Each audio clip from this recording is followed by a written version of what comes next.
Assalamualaikum warahmatullahi wabarakatuh.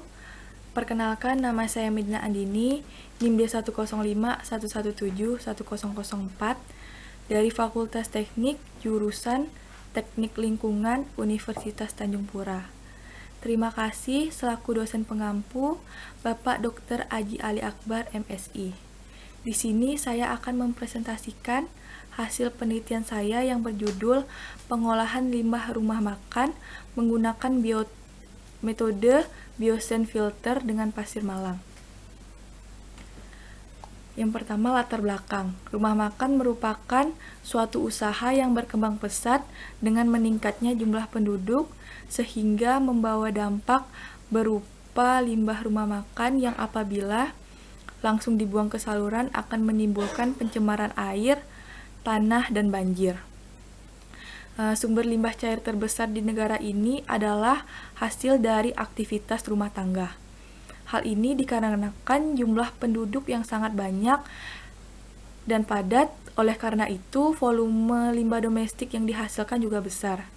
Berbagai upaya telah dilakukan, namun mengalami beberapa kendala, salah satunya adalah mahalnya alat atau instalasi pengolahan limbah sehingga sangat sulit dijangkau oleh masyarakat. Selanjutnya, tujuan, rumusan, dan masalah penelitian. Tujuan penelitian yang pertama untuk mengetahui efektivitas biosand filter dengan media pasir malang untuk menurunkan parameter BOD, COD, TSS, dan pH pada limbah rumah makan. Yang kedua, mengetahui waktu efektif biosand filter pada pasir malang untuk menurunkan parameter BOD, COD, TSS, dan pH pada limbah rumah makan. Selanjutnya, rumusan masalah. Yang pertama, bagaimana biosand filter dari pasir malang dapat menurunkan parameter BOD, COD, TSS, dan pH pada limbah rumah makan. Yang kedua, berapa waktu biosand filter untuk menurunkan parameter BOD, COD, TSS, dan pH pada limbah rumah makan. Selanjutnya, manfaat penelitian. Yang pertama, sebagai alternatif pengolahan dengan memanfaatkan pasir malang dengan metode biosand filter sebagai pendegradasi beban pencemar yang ada pada limbah rumah makan. Yang kedua, memberikan rekomendasi teknologi pengolahan dalam menurunkan parameter BOD, COD, TSS, dan pH pada limbah rumah makan sehingga di bawah baku mutu lingkungan.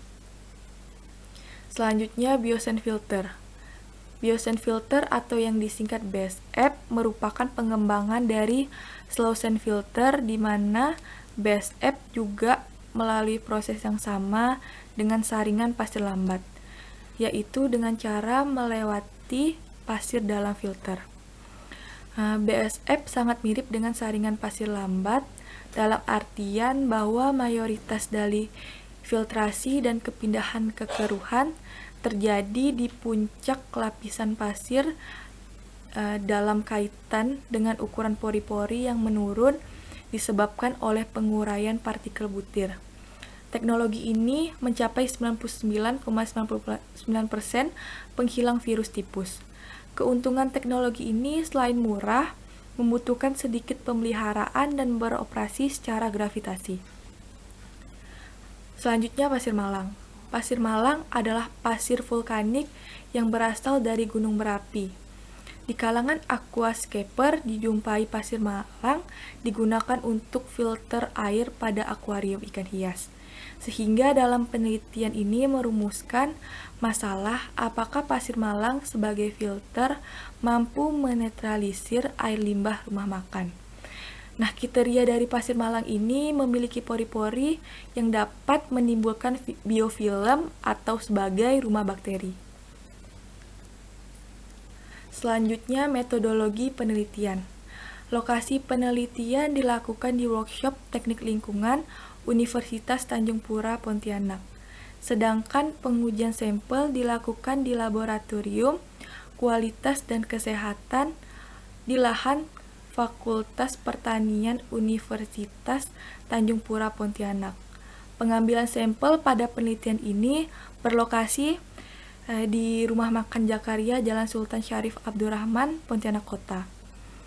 Adapun alat dan bahan yang saya gunakan dalam penelitian ini yaitu yang pertama pompa, yang kedua pipa, yang ketiga selotip pipa, yang keempat bak kaca 60 x 30 x 85 cm, yang kelima bak penampung, yang keenam pasir malang, yang ketujuh kerikil, yang ke-8 limbah rumah makan. Selanjutnya prosedur kerja. Penentuan distribusi butiran media, lalu pembuatan dinding filter dengan kaca 60 x 30 x 85 cm, lalu pembuatan diffuser plate. Diffuser plate dapat dibuat dari bahan metal dan plastik.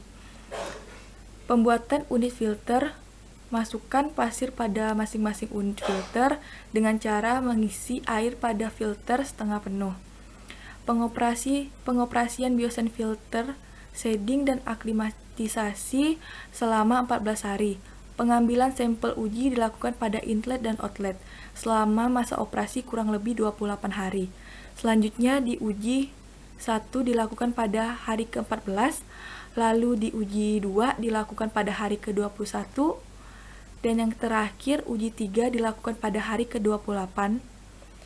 Penelitian ini dilakukan sebanyak 3 kali pengulangan. Di sini ada gambar reaktor yang saya tampilkan. Pertama-tama, air dipompa untuk masuk ke bak reaktor yang berisi media pasir malang dan batu kerikil. Kemudian air dialirkan ke pipa outlet. Selanjutnya, saya akan menjelaskan proses seeding aklimatisasi, yang dimana air limbah diisi ke bak reaktor hingga penuh, lalu didiamkan selama 14 hari untuk melakukan proses seeding aklimatisasi. Seeding aklimatisasi adalah proses penumbuhan bakteri ke media pasir malang, di mana saya menggunakan bakteri indigenous. Setelah tumbuh biofilm selama 14 hari tersebut, airnya dikuras karena menurut jurnal yang saya baca, lebih efektif air seeding aklimatisasi dibuang setengah daripada dibuang habis. Lalu dimasukkan air limbah baru sesuai dengan debit pompa yang diatur. Pompa yang sudah diatur debitnya untuk mencukupi air limbah ke bak reaktor selama 14 hari untuk penguji pada hari ke-14. Begitu pula selanjutnya, pompa diatur debitnya untuk mencukupi reaktor selama 21 hari. Yang terakhir, pompa diatur debitnya untuk mencukupi bak reaktor selama 28 hari. Ini adalah daftar pustaka atau referensi yang saya ambil atau saya baca untuk memenuhi penelitian saya. Sekian dari presentasi saya. Terima kasih. Wassalamualaikum warahmatullahi wabarakatuh.